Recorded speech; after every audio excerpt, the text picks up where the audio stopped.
Kajian Kitab.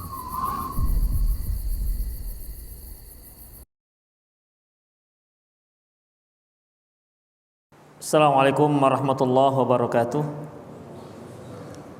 Innal hamdalillah nahmaduhu wa nasta'inuhu wa nastaghfiruh wa na'udzu billahi min shururi anfusina wa sayyiati a'malina.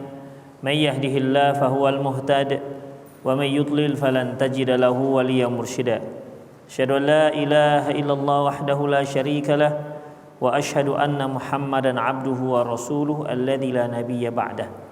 Wa qala Allah subhanahu wa ta'ala ya ayyuhalladzina amanu taqullaha haqqa tuqatih wa la tamutunna illa wa antum muslimun. Ya ayyuhalladzina amanu taqullaha wa qulu qawlan sadida yuslih lakum a'malakum wa yaghfir lakum dhunubakum wa may yuti'illaha wa rasulahu faqad faza fawzan 'azima. Ya ayyuhan nasu taqu rabbakumul ladzi khalaqakum min nafsin wahidah wa khalaqa minha zawjaha wa batha minhuma rijalan katsiran wa nisaa wattaqullaha alladzi tasaaluna bihi wal arham innallaha kana 'alaikum raqiba. Amma ba'du, inna astaqal hadithi kitabullah wa khairal hadi hadi Muhammad sallallahu alaihi wasallam wa syarral umur muhdatsatuha wa kullu muhdatsatin bid'ah wa kullu bid'atin dhalalah wa kullu dhalalatin finnar. Ikhwah rahimanallahu wa iyyakum. Kita masih bicara masalah zakat dan sedekah. Kita masuk pada bab yang ke-14, babun nahi anil janabi wal jalabi. Bab larangan melakukan janab dan jalab. Yang dimaksud dengan melakukan janab yaitu si pemilik zakat sengaja menjauhkan harta zakatnya dari tempatnya.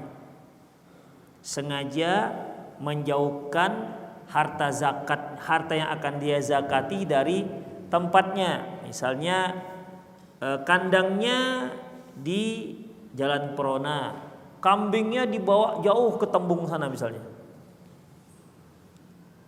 Sehingga ketika datang pemungut zakat, si pemungut zakatnya disuruh ke Tembung, gitulah kira-kira. Padahal kandangnya di sini. Itu namanya janab. Sengaja dijauhkan.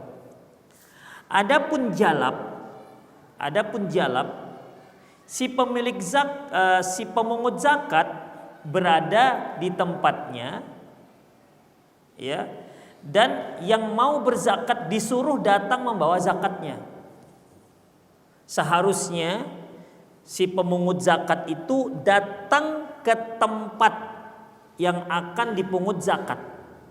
Jadi kalau dia zakatnya zakat kambing, ya dia datang ke kandang kambingnya. Bukan si pemungut zakat di kantor yang punya kambing datang membawa kambingnya, enggak begitu. Itu namanya jalab.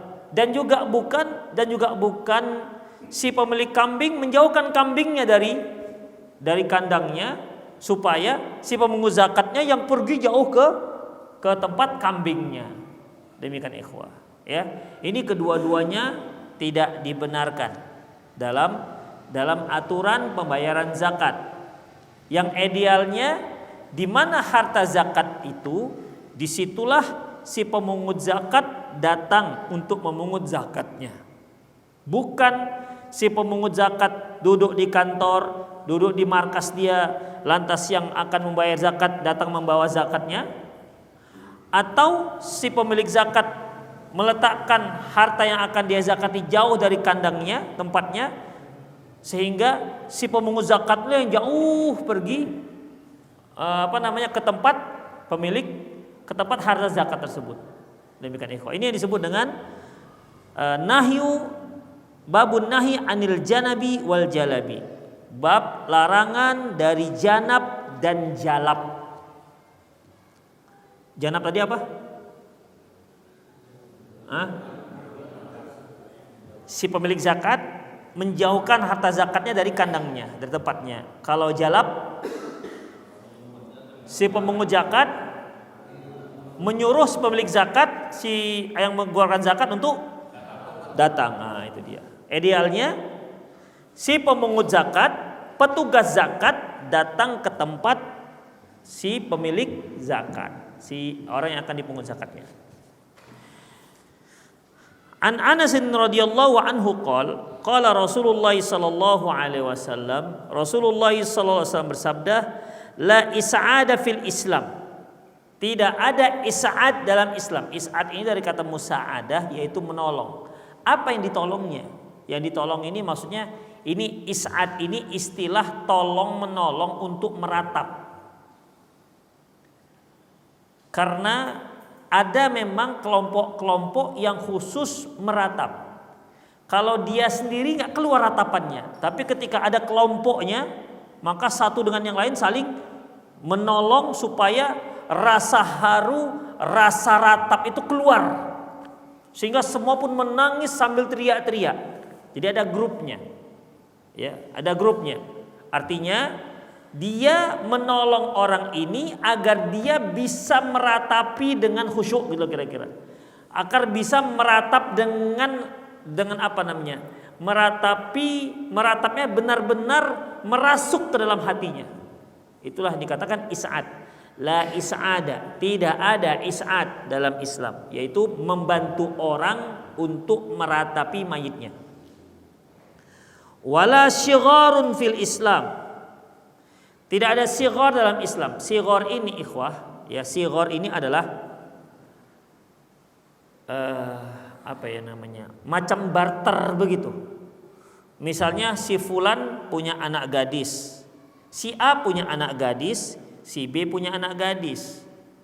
Lantas mereka ini apa namanya? Kawin silang gitu kira-kira. Kata si A, aku nikahkan engkau. Kata si A kepada si B, aku nikahkan engkau wahai B dengan anakku, dengan mahar engkau nikahkan aku dengan anakmu. Itu dia. Itu kawin silang namanya. Ya.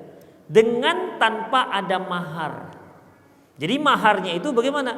Maharnya engkau nikahkan aku dengan anakmu, dengan mahar aku nikahkan engkau dengan anakku. Itu ikhwah. Ya, ini namanya nikah syighar. Dan ini nggak dibolehkan tentunya, ya, karena tidak di sana tidak ada ada syarat yang tidak terpenuhi, yaitu mahar. Namun kalau seandainya ada mahar, boleh nggak? Boleh nggak begitu? Si A dengan si B temenan misalnya. Si A punya anak, si B punya anak sama-sama anak gadis. Atau sama-sama punya anak janda deh misalnya. Ya. Si B mengatakan, engkau nikahkanlah aku dengan anak jandamu. Nanti aku nikahkan engkau dengan anak jandaku. Sama-sama dapat janda kita. Demikian. Jadi kita jadi besanan. Besan sekaligus menantu. Nah, boleh nggak besan sekaligus menantu? Hah? Boleh nggak besan menjadi menantu?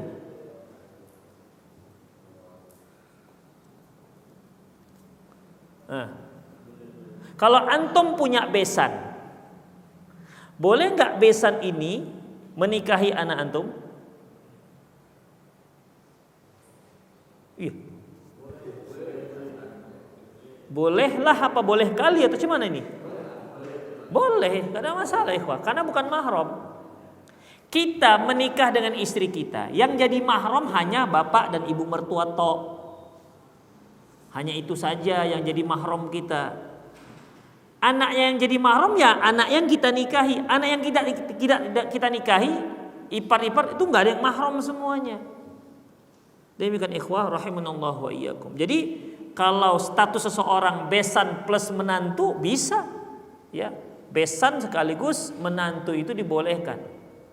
Demikian ikhwah. Ada nggak ya besan tapi nggak bisa menjadi menantu? Besan tapi nggak bisa jadi menantu. Nggak dapat saya contohnya itu. Ya.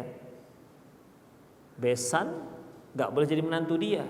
Jadi besan bisa, jadi menantu nggak bisa karena nggak boleh dia nikah dengan anaknya. Udahlah antum aja mikir ya. Demikian ikhwah. Jadi kalau yang nikah shighar tadi, ya, yang nikah shighar tadi, kalau mereka sama-sama ridho, si anaknya yang janda 2 orang ini juga mau, dia menikah dengan teman ayahnya, yang ini juga mau menikah dengan teman ayahnya, kemudian memenuhi syarat ada mahar, gak ada masalah. Yang nggak dibolehkan sekedar barter begitu tanpa ada mahar, apalagi di sana ada pemaksaan. Karena Rasulullah SAW pernah membatalkan pernikahan karena seseorang memaksa anak gadisnya untuk menikah, sementara anaknya tidak ridho. Rasulullah batalkan pernikahannya. Demikian ikhwah rahimanallahu wa iyyakum. Wala aqara fil Islam. Tidak ada aqar dalam Islam. Aqar itu ikhwah menyembelih hewan di kuburan, akor namanya.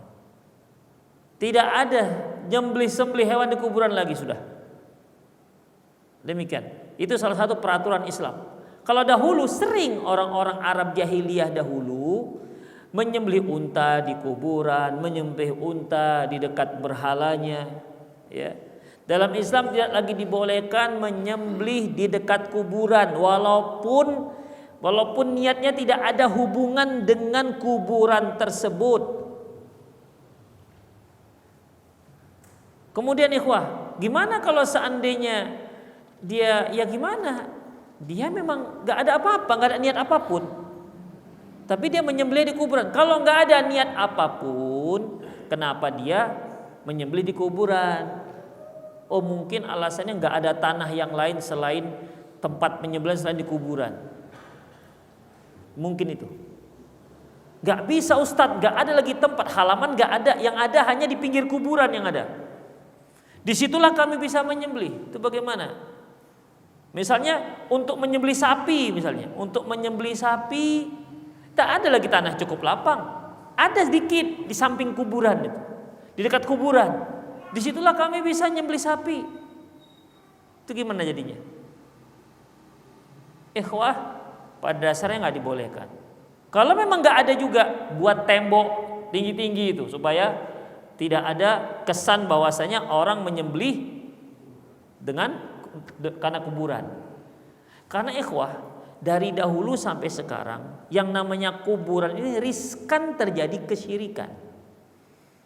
Makanya kan di awal-awal Islam Rasulullah mengatakan kuntu nahaitukum an ziyaratul kubur ala fazuruha. Dahulu awalnya aku memang melarang kalian ziarah kubur, ala fazuruha. Sekarang silahkan kamu ziarah kubur. Fa innahu tudzakirul akhirah, karena hal itu dapat mengingatkan kalian tentang hari akhirat. Bahkan kita boleh ziarah kubur orang kafir, boleh.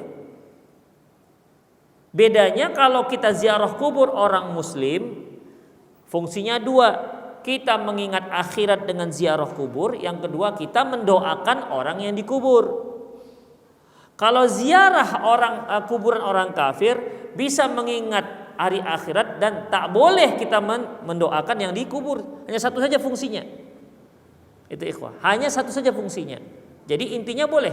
Ketika Rasulullah SAW menziarahi kuburan ibunya Aminah di daerah Abwa. Tadinya Rasulullah memohon kepada Allah diberi izin untuk memohonkan ampun untuk ibunya.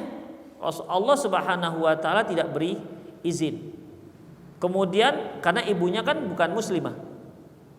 Kemudian ketika Rasulullah memohon diberi izin untuk ziarahi kuburan ibunya, Rasulullah memperkenankan. Jadi sekedar menziarahi saja dibolehkan, tapi mendoakan tidak boleh.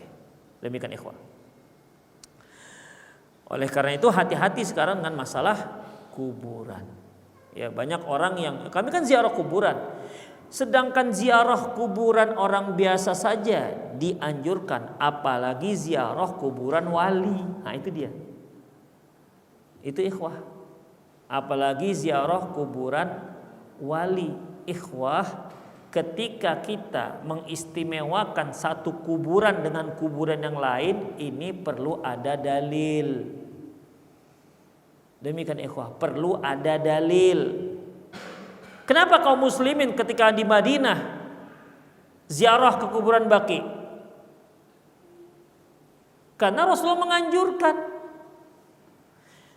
Kalau kita ke Madinah disunnahkan untuk ziarah ke kuburan Baqi dan ziarah ke kuburan itu lagi apa? Hah? Kan? Malah nggak ada sunnahnya. Ketika kita di Madinah, masa lupa? Mana yang udah umrah 10 kali ini?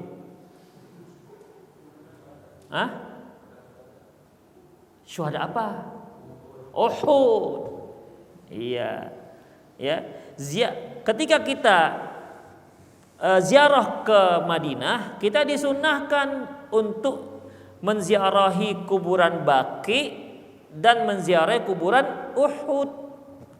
Sementara di Mekah kita nggak disunahkan ziarah kuburan apapun. Makam Ibrahim bukan kuburan, Bang. Ya. Makam Ibrahim bukan kuburan.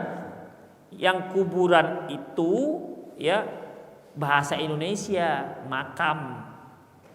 Itu makom. Makom itu tempat berdirinya batu tempat berdirinya Nabi Ibrahim. Demikian ikhwah. Jadi kenapa diistimewakan kita kalau ke Madinah, ke Baqi? Karena ada dasarnya, karena ada sunnahnya. Kenapa kita nggak disunahkan ketika kita ke Mekah, nggak disunahkan untuk ke berziarah ke kuburan Ma'lah yang tadi disebutkan Pak Edi? Karena memang ada sunnahnya. Demikian. Jadi dalam masalah ini kalau tidak ada keistimewaan maka semua sama. Bapak ziarah ke kuburan Katamso. Di dalam Katamso itu di belakang itu ada kuburan Arab, ada kuburan Mandailing. Paling belakang dekat sungai kuburan orang Padang. Itu dia. Nggak tahu tuh gimana caranya itu. Pokoknya suku apa? Padang, sono. Begitu. Arab, sono. Demikian ikhwah. Ya. Jadi dalam masalah ini ikhwah rahimanallah wa iyyakum, mana lebih afdol? Kita ziarah ke kuburan Arab, Mandailing atau Padang? Tergantung sukunya, Ustaz.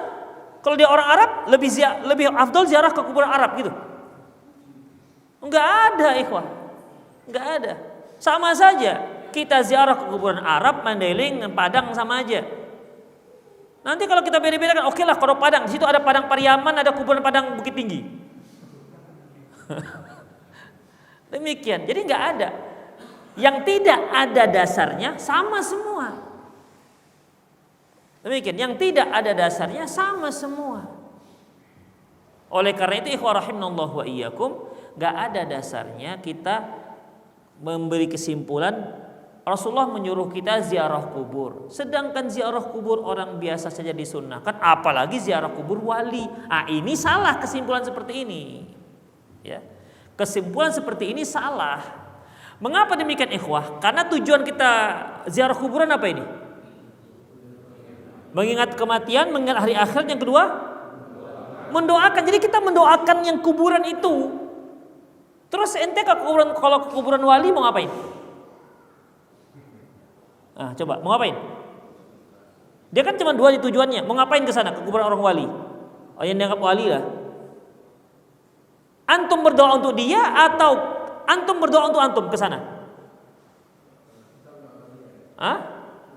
Kalau kita mendoakan dia, tidak ada hubungan, tidak ada perbedaan antara makam dengan makam yang lain.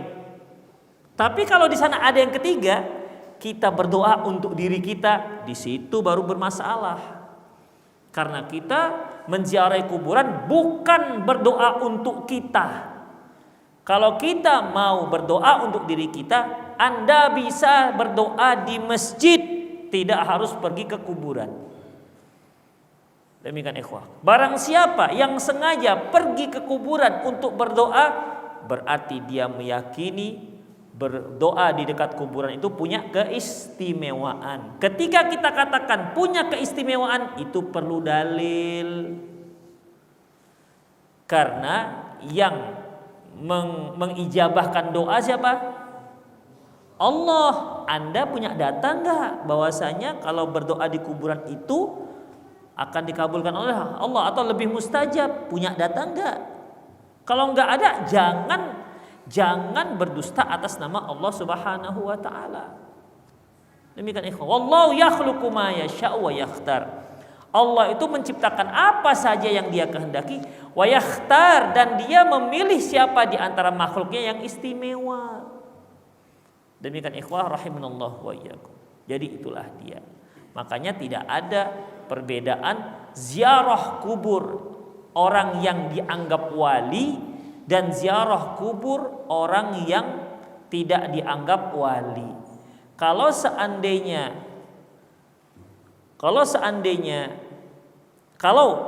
kita berziarah tujuannya untuk mengingat akhirat dan untuk mendoakan si mayit, seharusnya kita lebih banyak ziarah ke kuburan wali atau ziarah ke kuburan preman? Hah? Yang preman kenapa? Dia butuh doa. Yang wali sudah banyak doanya, gitu kira-kira. Kenapa kok kita malah lebih banyak ke sana?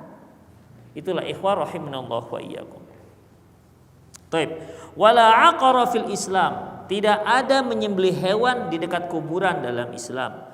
Wala jalaba wala janaba. Ini sudah jelaskan tadi. Wala jalaba wala janaba. Jalaba tadi si petugas zakat menyuruh si pemilik zakat, yang pemilik harta zakat datang, kamu bawa harta zakatmu kemari. Itu jalaba. Kalau janaba, yang punya zakat sengaja menjauh-jauhkan sehingga pemungut zakatnya pergi tempat itu. Itu enggak dibolehkan dua-dua. Wa man intahaba falaisa minna. Barang siapa yang merampas harta orang lain, maka dia tidak termasuk kelompok kami. Hadis diriwayatkan, disebutkan dalam kitab Ahkamul Janaiz. Taib. Wa an Amr bin Syu'aib an abihi an jaddih.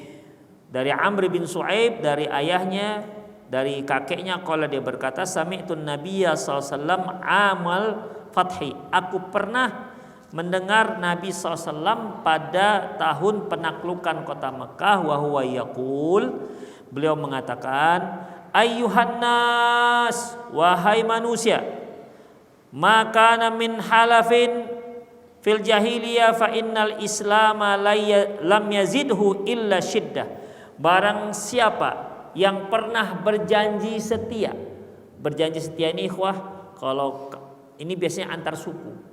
Kalau suku kamu diserang, kami akan bela. Kalau kami diserang, kalian bela ya. Itu namanya halaf. Adanya perjanjian saling bela membela. Mangkana fi min halafin fil jahiliyah, barang siapa pada masa jahiliyahnya dia ada sumpah setia, sumpah untuk saling bela membela, fa innal Islam lam yazidhu illa syiddah. Sesungguhnya Islam semakin tegas untuk semakin tegas untuk mempraktekannya. Ya, sesungguhnya Islam semakin menegaskan untuk diberlakukannya. Saya ulangi, barang siapa yang semasa jahiliyahnya mereka punya janji setia saling membela apabila diserang musuh, maka di dalam Islam, maka agama Islam semakin menegaskan untuk memberlakukannya. Jadi bukan untuk dibatalkan, enggak, semakin ditegaskan. Wala halafa fil Islam. Tapi tidak ada yang namanya sumpah seperti ini dalam Islam. Wal muslimuna yadu ala man siwah. Bahwasanya orang-orang muslim itu bisa menjamin keamanan bagi yang lainnya. Yujiru alaihim adnah. Bahwasanya orang yang paling rendah juga bisa memberikan perlindungan kepada yang lain. Maksudnya begini ikhwah, mungkin selama ini hanya orang-orang terhormat saja yang bisa menjamin keamanan orang lain. Adapun kalau masyarakat jelata tidak diakui. Misalnya begini ikhwah, dahulu itu ada peraturan, ya, apabila ada seorang mengatakan dia orang kafir memang, tapi tolong dia jangan diganggu. Saya penjamin dia.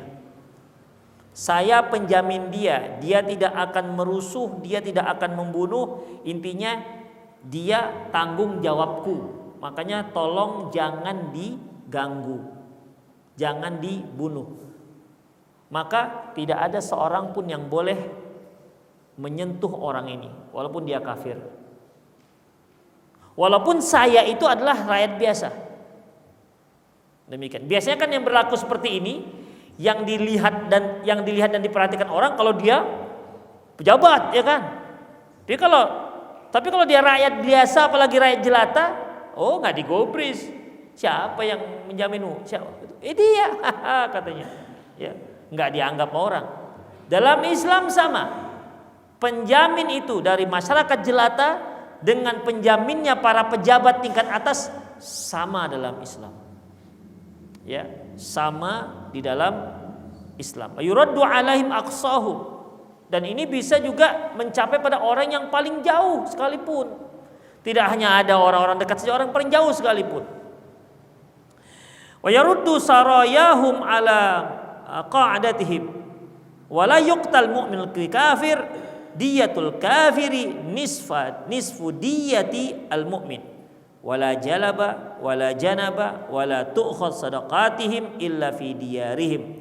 Sesungguhnya tidak boleh orang mukmin itu dibunuh gara-gara orang kafir.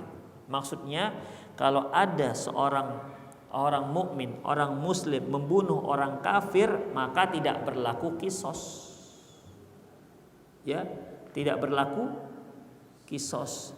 Terus bagaimana ya sabda Rasulullah, man qatala dhimmiyan, barang siapa yang membunuh orang kafir yang berada di bawah perlindungan pemerintah Islam, lam yarih rihatal jannah, maka dia tidak akan mencium bau surga. Itu bagaimana jadinya? Di sini dikatakan kalau seorang mukmin membunuh orang kafir gak dikisos. Sementara hadis yang lain mengatakan barang siapa yang membunuh zimmi itu orang kafir yang berada di bawah perlindungan pemerintah, atau muahad, orang kafir yang ada perjanjian damai dengan kaum muslimin, maka dia tidak akan mencium bau surga. Itu gimana? Ikhwah, tidak mencium bau surga itu bab, adapun kisos itu bab lain. Ya, kalau dia tidak mencium bau surga, itu hukuman untuk dia di hari akhirat. Adapun untuk di dunia, tidak ada hukumannya. Ya, tidak ada hukumannya. Demikian itu. Artinya tidak ada hukuman kisos. Kalau ada orang mukmin membunuh orang kafir, maka tidak ada kisos. Kalau orang kafir membunuh orang mukmin, kisos enggak? Tetap, lebih lagi ikhwah, al-islamu ya'lu wa la yu'la alaih. Islam itu tinggi, tidak ada yang lebih tinggi daripada Islam. Demikian ikhwah. Jadi kalau orang muslim membunuh orang kafir, itu tidak ada kisos. Kalau orang kafir membunuh orang muslim, itu ada kisos. Loh, kok nggak adil gitu? Ya, itulah yang adil. Seharusnya yang kafir-kafir itu tidak boleh tinggal di bumi Allah ini. Alhamdulillah dia masih kasih hidup. Itulah kira-kira. Ya. Jadi dalam masalah ini ikhwah rahimallahu wa iyyakum, begitulah yang berlaku dalam Islam. Ini kalau didengar oleh orang-orang liberal nih, ini tidak melambangkan kebinekaan. Wah, kan begitu. Ya. Dia nuduh Rasulullah berarti itu. Tidak ada toleransi. Nah, begitu. Ikhwah, mengenai toleransi dan tidak toleransi itu yang ngatur Allah, bukan kita. Ya. Ada yang perlu toleransi, ada yang tidak boleh toleransi. Seperti Allah Subhanahu wa taala mengatakan, la yanhaakumullahu 'anil ladzina lam yuqatilukum fid din wa lam yukhrijukum min diyarikum an tabarruhum wa tuqsitu ilaihim. Allah tidak melarang kalian berbuat baik dan bersikap adil kepada orang-orang kafir yang tidak memerangi kalian dan tidak mengusir kalian dari kampung kalian. Tidak mengapa. Itu namanya toleransi. Ya. Di situ ada toleransi. Tapi dalam masalah-masalah tertentu tidak ada toleransi, ikhwah. Jadi toleransi dan intoleransi itu juga diatur dalam Islam. Jadi kalau toleransi itu kebablasan, Anda bisa murtad. Kalau toleransi itu kebablasan, Anda bisa murtad. Seperti yang mengatakan toleransi, ya semua agama kan tujuannya juga sama. Begitu, ya. Yang disembah orang Buddha, yang disembah orang Hindu, itu juga Allah, tapi dalam bentuk lain. Bayangkan. Rasanya macam memang tak cekek itu. Demikian ikhwah, ya. Ini toleransi model apa, ikhwah? Sudah jelas yang disembah orang Buddha itu Tuhannya beda dengan yang disembah orang Hindu. Jelas sangat berbeda lagi dengan yang disembah orang Muslim, yaitu Allah. Kok dikatakan bentuk lain? Astagfirullah.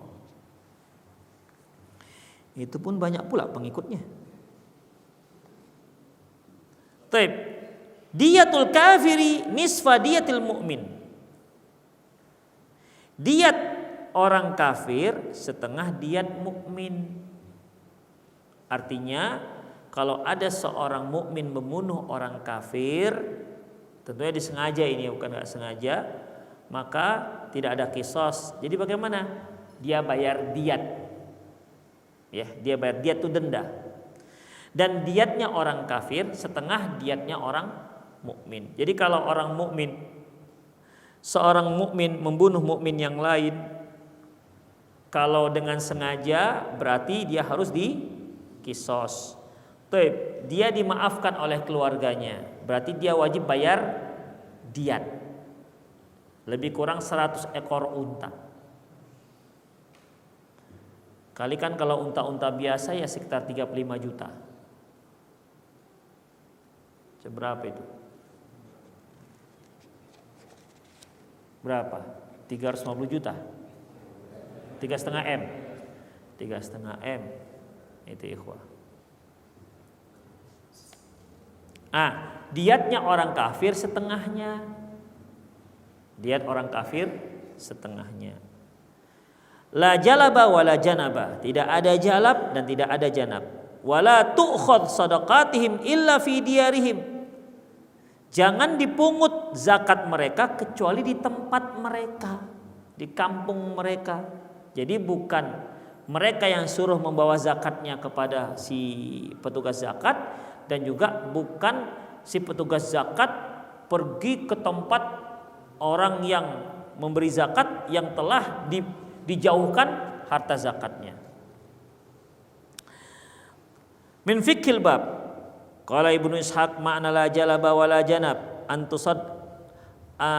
antusaddiqal masyiyata fi mawadhi'ih. Makna la jalab wala janab yaitu engkau memungut zakat di tempatnya, mengambil zakat hewan di tempatnya, di kandangnya. Wala tujlab ilal musaddiq, tidak harus dibawa ke tempat orang yang si petugas zakat. Wal janabu an ghairihi hadhil fariidhah aidan, dan janab dari yang lain ini merupakan suatu kewajiban juga. La tujnab ashabuha, janganlah si pemilik zakat itu menjauhkan hartanya. Yaqulu wala yakunu rajulu bi aqsa mawadhi ashabis sadaqah fatujnab ilaihi, dan janganlah seorang yang jauh tempatnya, seorang yang jauh dari tempat orang yang pemungut sedekah, pemungut zakat, fatujnab ilaihi, ya. Jadi dia sudah jauh dari tempat pemungutan sedekah. Begitu ikhwah. Misalnya seharusnya kan dia datang di kandang tuh, pemungut zakat datang ke kandang untuk memungut zakatnya. Tapi karena ini dia sempat membawa ternaknya tempat lain yang jauh, maka janganlah ini yang datang ke sana, tapi kamu ambillah yang jauh tadi ke tempat asalnya. Demikian Ibnu Mas'ud. Walakin tu'khad min mawadhi'i, sehingga diambil di tempatnya. Qala Syaukani fi al-Awtar wal hadisu yadullu ala anna al-musaddiqa fi huwa alladhi ya'ti lis-sadaqah. Dari sini hadis ini menunjukkan bahwasanya petugas zakat itulah yang datang memungut zakat. Wa ya'khudhuha ala miyahi ahlihi, dan dia yang memungut di tempat si pemilik zakat. Li'anna dzalika ashalu lahum, karena hal itu lebih mudah untuk orang yang mau berzakat. Babun nahi 'anil jama' bainal mutafarriq wa tafriqu bainal mujtami' fi sawaim.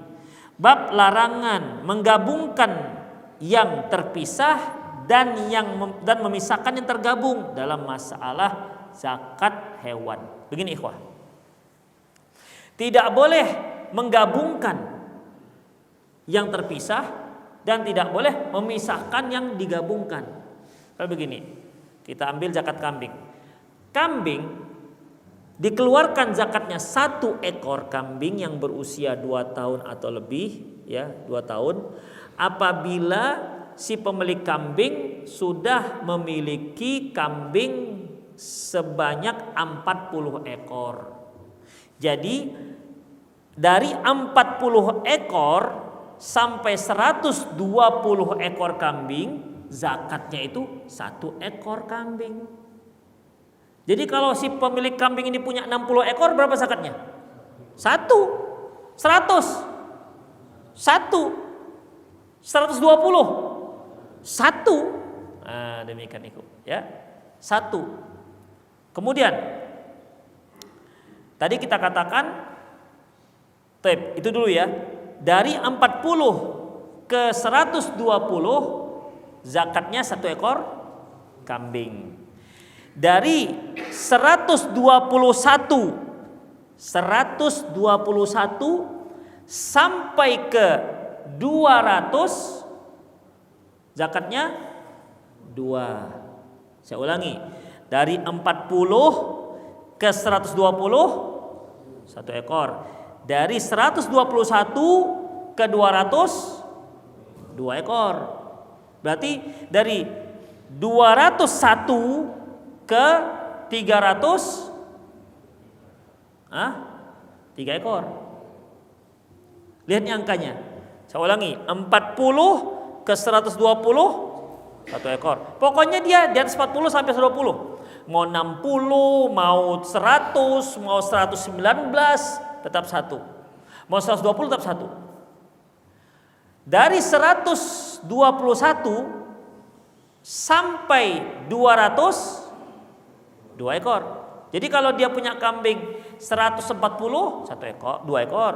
160 2 ekor. 190 2 ekor. 199 2 ekor. 200 tetap 2 ekor. Tapi kalau sudah sampai dia punya 201, berarti berapa ekor? 3. Nah, perhatikan ya. Ingat itu angka. Baik. Rasulullah katakan tidak boleh menggabungkan yang terpisah dan memisahkan yang tergabung. Baik. Sesuatu yang terpisah bagaimana ikhwah rahimanallahu wa iyyakum. Si A punya kambing 40, si B punya kambing 40. Seharusnya si B berapa zakatnya? 1. Si A 1, kan terpisah. Kalau mereka gabung, pinter dia.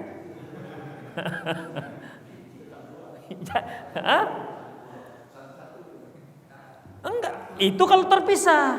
Makanya kan Rasulullah katakan jangan menggabung yang terpisah. Kalau mereka terpisah, si A punya 40, si B punya 40, maka si A harus mengeluarkan 1 ekor kambing, si B harus mengeluarkan 1 ekor kambing. Mereka gabung, kita gabung aja yuk. Begitu datang petugas zakat, oh ini kambing kami bareng-bareng nih, kambing kami sama nih. Kalau 80 tambah 80, 40 tambah 40, 80. Berapa ekor zakatnya? 1. Yang saat tadi seharusnya 2 jadi 1. Kata Rasul nggak boleh gini, ngakal-ngakalin namanya. Ya. Begitu pas pemungut zakat itu, kita gabung aja kambing kita. Nah, jadi kan zakatnya cuma 1 karena cuma 80. Demikian ikhwah rahimani Allah. Jadi yang terpisah tidak boleh digabung. Yang digabung tidak boleh dipisah. Ya. Misalnya si A dan si B bareng mereka beternak. Sama-sama pokoknya join lah beternak kambing. Join beternak kambing. Jumlah kambing mereka itu 102. 202 ekor kambing. 202 ekor kambing. Berapa zakatnya? 3. Kata si A dengan si B 202 3. Mendingan kita pisah aja. Ente 101, saya 101. Jadi berapa zakatnya? Jadi 2. Jadi 2. Hemat 1 kambing. Bisa dipahami? Jadi pada asalnya mereka bareng ini ternak kambingnya.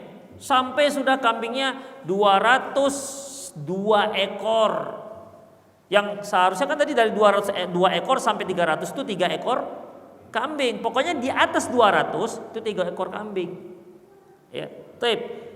Kata si A dengan si B, ini bisa kita hemat zakatnya ini. Jadi gimana? Kita kan modalnya 50-50 nih. Ente 50%, saya 50%. Jadi gimana? Kita pisah aja kambing kita. Ente cepek 1, saya cepek 1.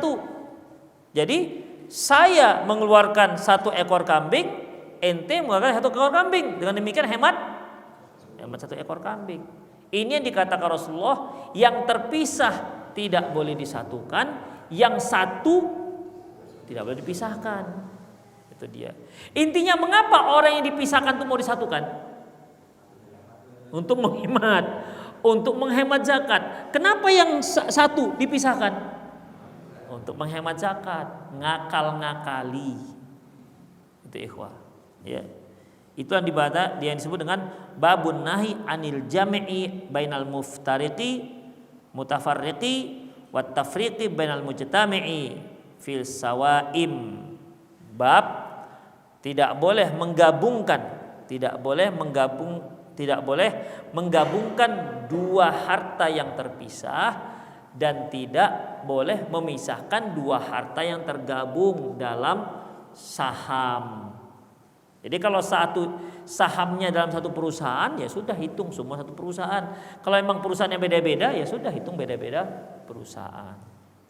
An Anas radhiyallahu anhu anna Abu Bakrin radhiyallahu anhu katabalahu allati farada Rasulullah. Bahwasanya Abu Bakar menuliskan untuknya apa yang diwajibkan Rasulullah sallallahu alaihi wasallam. Beliau katakan la yajma'u bainal mutafarriq, tidak boleh menggabungkan apa yang terpisah, wala yufarriqu bainal mujtami' khasyata sadaqah, dan tidak boleh juga memisahkan apa yang berkumpul karena takut bayar zakat lebih mahal, lebih banyak. Min babil fiqh. Qala Imam Malik fil Muwatta wa tafsiru qawlu la yajma'u bainal muftariq, tidak boleh, adapun tafsir daripada tidak boleh menggabungkan apa yang terpisah, ayyakuna nafaru salasa alladhi yakunu likulli wahid minhum arba'una syatan, yaitu apabila ada 3 orang masing-masing memiliki 40 ekor kambing, waqad wajabat alai kullu wahid minhum ghanamuhu sadaqah, maka kalau ada 3 orang masing-masing punya 40 ekor, berarti yang 40 1 ekor, yang si B 1 ekor, yang si C 40 ekor. Kemudian fa idza adallahum al-musaddiqi jama'uhu, ketika datang pemungut zakat dikumpulkan semua. Setelah dikumpulkan semua kan berapa totalnya? 120. Berapa zakatnya? 1. Yang tadinya harusnya 3 ekor, karena kan masing-masing 40. Yang 40 1, 40 A B 1, 40 C 1. Mereka gabunglah semua kambing-kambing tersebut. Totalnya 120. Kalau 120 itu masih 1 ekor. Li'alla yakuna 'alaihim fiha illa syatun wahidah. Supaya zakat mereka itu hanya 1 ekor kambing. Fanuhu an dzalik. Maka mereka pun dilarang tentang hal itu. Ya, itu yang terpisah digabung jadi 1. Wa tafsiru qauluhu wa la yufarriqu bainal mujtami'. Dan tafsir daripada ucapan tidak boleh memisahkan apa yang terkumpul, annal khalitaini ayakul kulli wahid minha mi'atu syatun, bahwasanya ada 2 orang yang mereka join dalam usaha ternak. 2 orang. Ya, 2 orang yang join dalam usaha ternak. Masing-masing mereka memiliki 101 kambing. Tapi mereka join ini. Mereka join.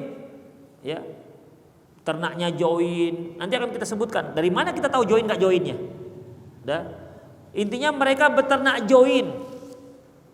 Join dan masing-masing mereka sahamnya, jumlah kambingnya dibagi 2, itu aja. Jadi kalau nanti seandainya mereka mau menghentikan kerjasama, ya sudah bagi 2 jumlah kambingnya. Dia 100, ini 100 misalnya begitu. Jadi intinya ada yang join, ya, bekerja sama dalam melakukan praktek peternakan kambing, di mana mereka memiliki modal 50-50, 50%, 50%. Jadi itulah yang dibelikan kambing, sehingga masing-masing mereka saham mereka di situ 101 ekor. Jadi kalau 2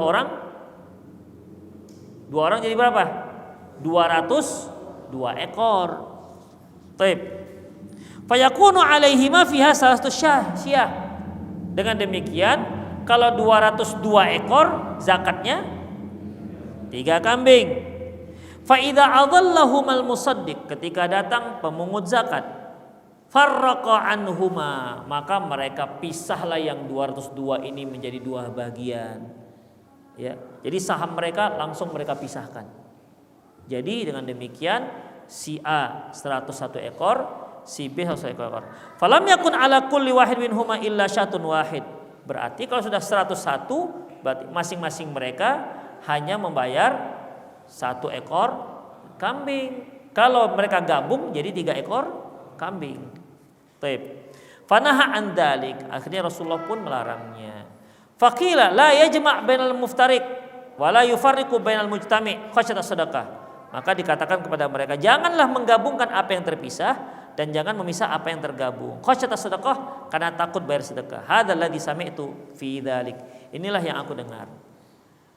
Nomor 2, yu'raful khalitu bil ijtima'i fil masrahi wal haudi wal fahl wal mabit wal ra'i. Kita bisa menyimpulkan apakah ini peternakan kerjasama ataukah masing-masing dari mana? Pertama, dari tempat pengembalaan atau bahasa kita kandang. Dia kandangnya tembung, yang satu di Percut Setuan misalnya, yang satu lagi berada di Tanjung Anom misalnya. Beda-beda kandangnya. Itu satu tandanya. Yang kedua, ya kadang-kadang kan ada juga pas ngangonin bareng-bareng gitu kan. Yang kedua yaitu fil haud, di saat mereka diberi minum. Kalau dahulu ikhwah, karena dia pakai pengembalaan, itu kalau sudah sampai pada waktu minum digembalakan di tempat peminuman. Itu gantian biasanya. Ingat nggak kisah Nabi Musa yang dikejar Fir'aun, akhirnya dia sampai ke daerah mana?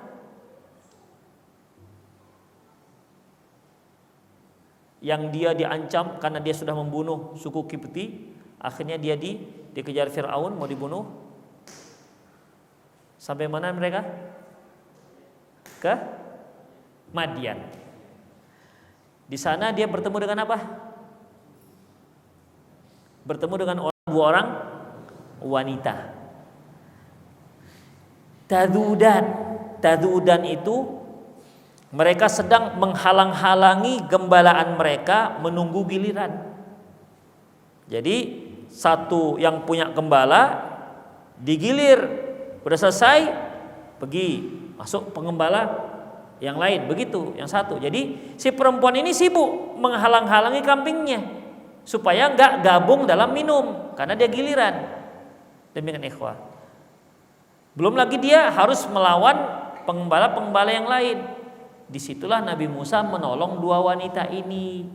Kenapa kok yang mengembala ini dua perempuan, yang lain pengembala laki-laki? Ini bapaknya kemana? Rupanya bapaknya sudah tua. Nabi Musa lah yang menolongnya, yang mengatur kambingnya hingga akhirnya diberi minum. Kemudian setelah itu dibawalah kambing ini oleh dua wanita ini ke rumahnya. Ayahnya juga heran, kenapa kok kali ini cepat sekali pulangnya? Rupanya dikarenakan ada yang membantu.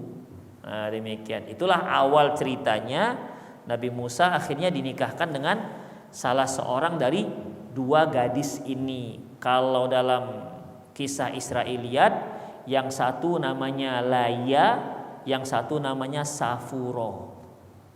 Itu dia. Baik. Jadi bisa pas memberikan minum itu bareng apa enggak? Atau wal fahal, atau pejantannya satu apa enggak? Karena umumnya kambing yang banyak itu pejantannya cuma satu. Kemudian atau arra al-mabit, dia kandangnya sama apa enggak? Kandangnya. Dia bermalamnya sama apa enggak? Kalau dia bermalamnya sama berarti satu orang yang punya, atau satu usaha. Sama seperti ayam, ikhwah. Tetangga punya ayam, kita punya ayam. Ketika pulang ayamnya kemana? Kan ke tempat sendiri. Kalau seandainya ada ayam orang masuk kandang kita katakan cup gitu. Cup gitu. Kan enggak cup. Ini kandang, ini bukan kandang dia. Kita taruh ke sebelah begitu. Ini punya tetangga. Demikian. Artinya ikhwah, kalau sudah beda kandang berarti beda usaha. Ya. Kalau sudah beda kandang, beda usaha. Berarti beda-beda peternakannya. Jadi kandangnya kemana dia pulangnya. Warai, dan juga si pengembalanya. Jadi di situ bisa diketahui apakah mereka bareng usahanya, usaha ternaknya, ataukah terpisah. Yang terakhir, hadal hadis aslun fi ibtalil hiyal. Wallahu alam. Hadis ini merupakan asas dari pembatalan berkelah dalam Islam. Betul ikhwah, ya. Tidak ada berkelah dalam Islam. Demikian ikhwah, qulu qauli hadza wa astaghfirullah li wa lakum wa muslimin inna wal ghafarin. Ada yang mau tanya silakan. Mana tahu antum punya peternakan?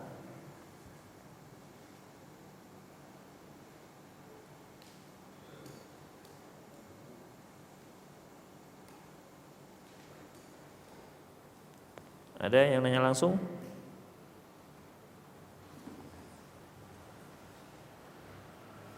Ya. Gimana? Apa itu? Enggak.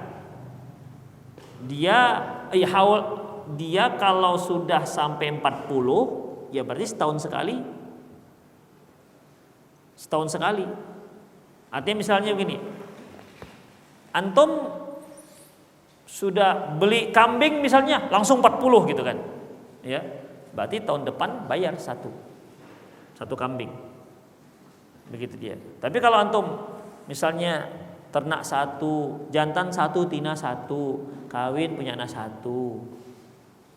Nanti tunggu gadis anak ini, kawin kan bapaknya, punya anak satu, cucu satu.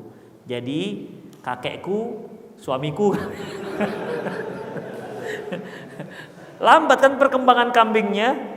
Lama udah 5 tahun masih 15 gitu kan. Ya, tunggulah sampai 40. Itu dia. Jadi kalau sudah 40 berarti setahun kemudian ya 40. Nanti tahun ke depan keluar lagi satu lagi, tahun lagi gitu. Demikian ya. Jadi tetap terkait dengan setiap tahun satu kambing. Naik kambingnya 40, langsung dikeluar satu. Naik 60, belum 80. Tahun depan masih 100. Masih 1. Tahun 2024 masih 100. Masih 1. Tahun 2025 120 masih 1. Nah, begitu. Sampai nanti kalau dia sudah lebih daripada 120, dia berubah menjadi 2 kambing. Demikian. Antum yang mau bertanya melalui WA juga dibolehkan di 08 13 600 600 61. Para pemirsa Rosyad TV dimanapun Anda berada, Anda yang ingin bertanya silahkan Anda kirimkan pertanyaan Anda di 08 13 600 600 61. Ada lagi, Pak?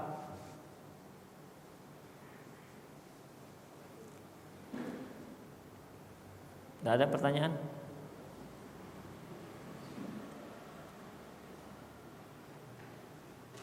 Kenapa? Nggak ada yang mau bayar zakat atau gimana? Baik. Ada yang masuk sepertinya.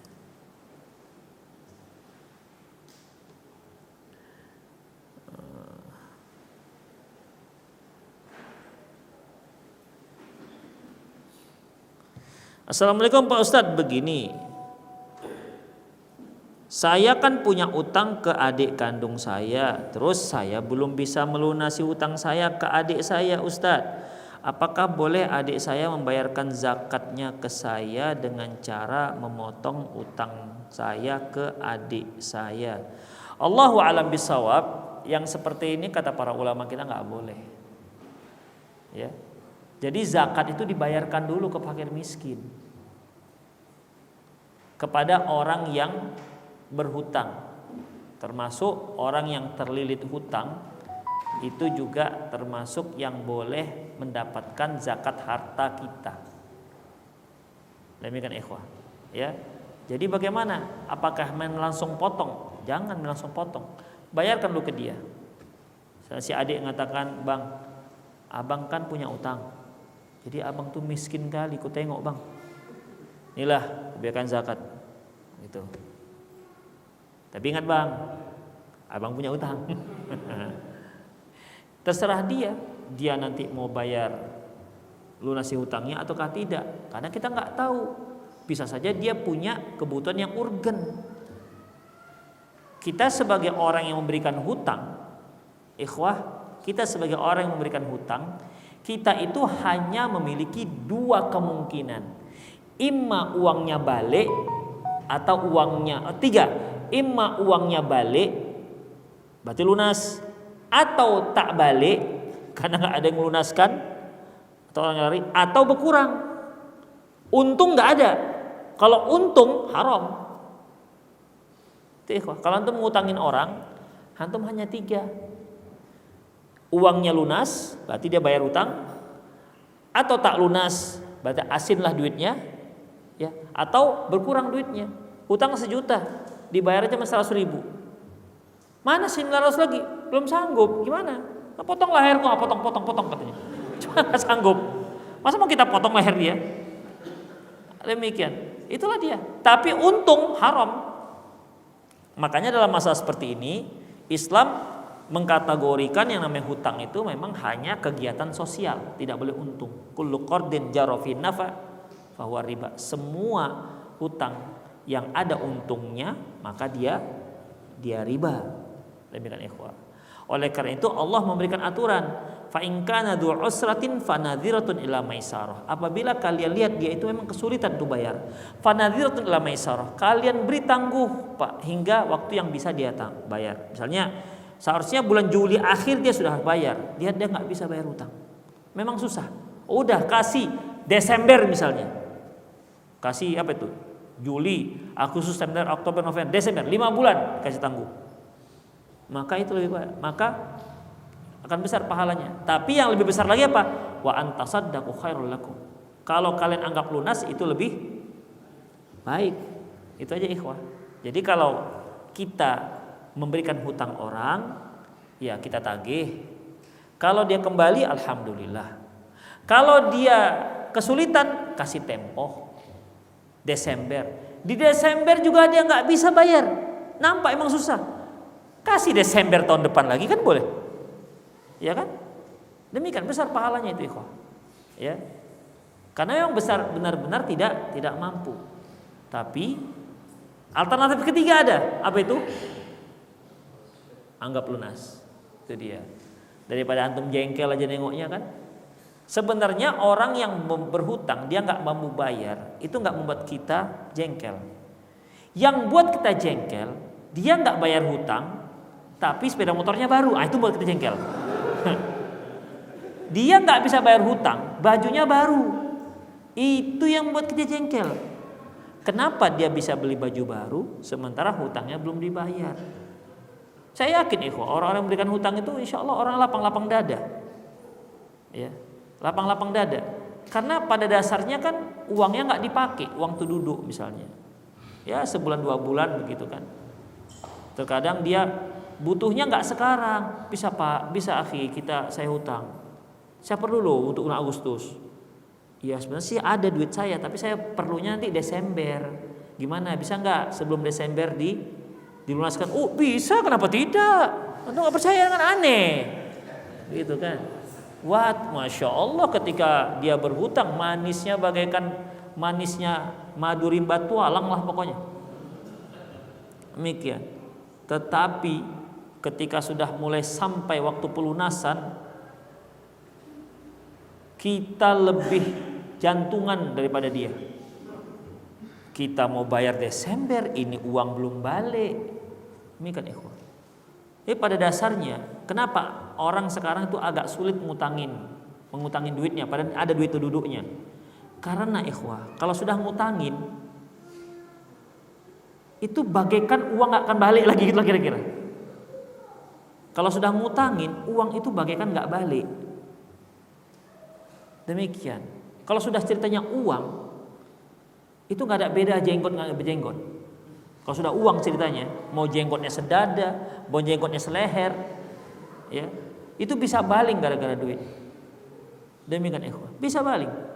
Demikian. Tapi kalau sholat bolehlah sholat, kalau sunnah. Tapi kalau sudah duit, masya Allah, ya, kita nagih, dia yang marah, dia yang bentak kita. Mana hutang akhi? Ente nggak percaya kan aneh? Nggak ente tengok jenggot aneh. Demikian. Jadi itulah masalah uang emang repot. Itulah dia ikhwah. Jadi tidak boleh dia memberikan bang, abang kan punya utang nih, saya punya zakat, potong ya, nggak bisa begitu. Kasihkan dulu dia duitnya.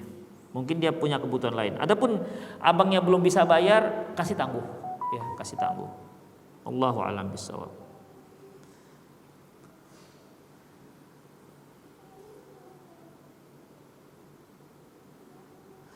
Ustaz, ana mau bertanya, suami ana kerja di BUMN, biaya kesehatan kacamata ditanggung perusahaan 3 juta, sedangkan untuk istri cuma 500.000. Apa boleh jika suami memberi biaya perobatan kacamata suami untuk istri untuk menutupi kekurangan kacamata istri, apakah halal ya Ustaz?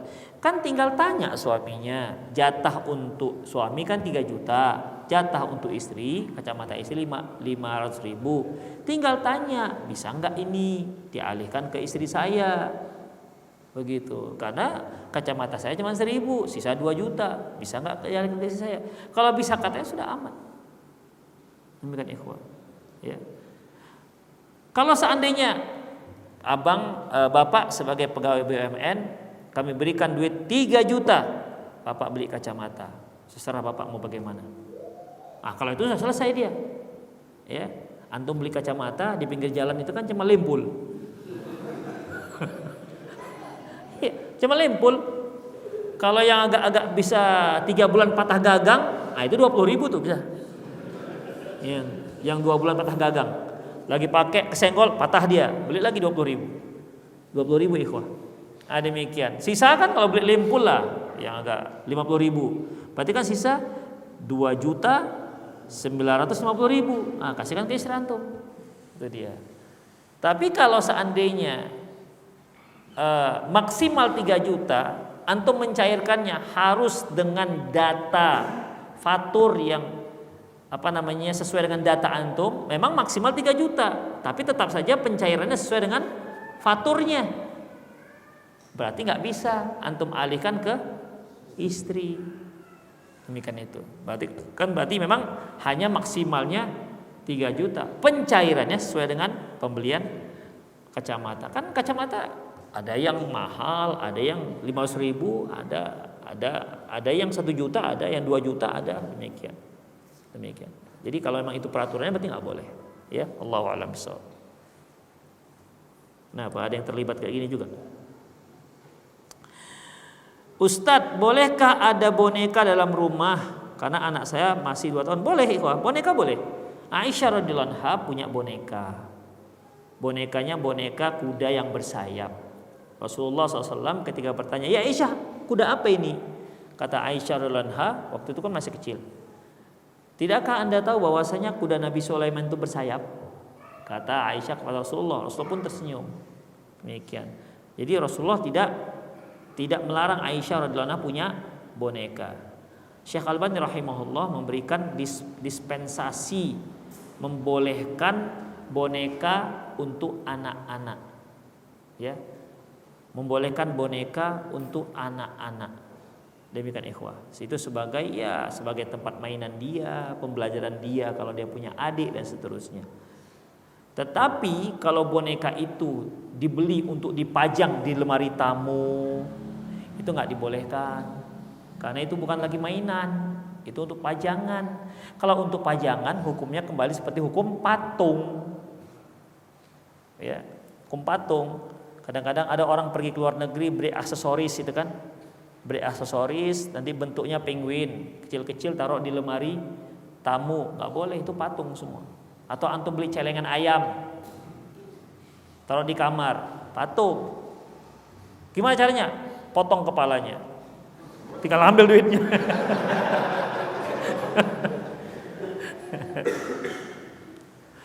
Demikian, yaitu patung. Jadi yang dia dimainkan.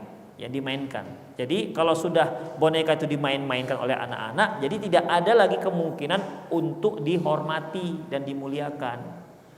Yang patung-patung ini kan banyak dimuliakan, ya kan? Untuk perhiasan, hiasan rumah, itu kan berarti dia memang dibuat memang untuk menghiasi. Tapi kalau boneka dibuat untuk apa? Untuk dimain-main. Apalagi anak kecil, karena dikencinginya kan? Ya, dikencinginya. Demikian. Karena diduduk-dudukinnya kan. Capek dia dilaga-laganya begitu kan? Demikian. Marah dia digigitnya gitu. Untuk mainan, makanya tidak ada unsur pemuliaan. Tapi yang boneka-boneka yang dipajang-pajang, yang jelas, apalagi boneka-boneka Barbie itu, boneka Barbie. Ya, itu kan jelas sekali seperti manusia.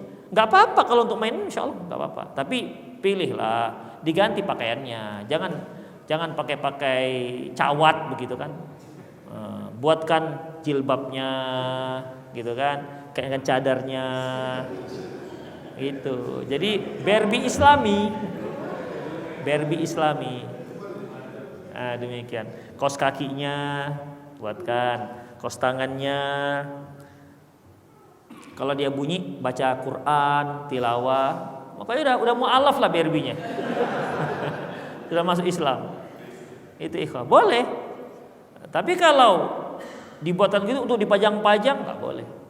Karena itu kembali kepada hukum patung. Apalagi kalau ada orang yang memang bukan mainan lagi, sudah gadis, punya boneka panda sebesar dia boneka pandanya. Demikian, bukan untuk mainan-mainan lagi, untuk kawan tidur dia. Kalau dia tidur harus peluk boneka pandanya, udahlah suruh dia kawin aja. Nggak usah lagi peluk-peluk panda. Demikian, ya, karena bukan lagi itu mainan. Allahu a'lam bishawab. Jadi kalau untuk mainan masih boleh, insyaallah. Walaupun dia dalam bentuk makhluk hidup. Mohon tanya Pak Ustadz, apakah zakat ternak hanya kambing saja? Zakat ternak itu kambing, sapi dan unta. Adapun kalau Anda ternak ayam, nggak ada zakatnya. Ya, ternak burung puyuh nggak ada zakatnya. Ternak buaya nggak ada zakatnya. Nggak ada zakatnya. Jadi dalam masalah ini Allahu a'lam bishawab, kambing, sapi dan unta. Demikian. Atau antum buat ternak rusa, nggak ada zakatnya. Ya. Walaupun rusa itu memang bisa dimakan. Ternak kuda nggak juga ada zakatnya. Jadi gimana zakatnya? Zakatnya dikembalikan pada kalau dia jual beli berarti dia nanti digabungkan ke zakat harta. Allahu a'lam bishawab.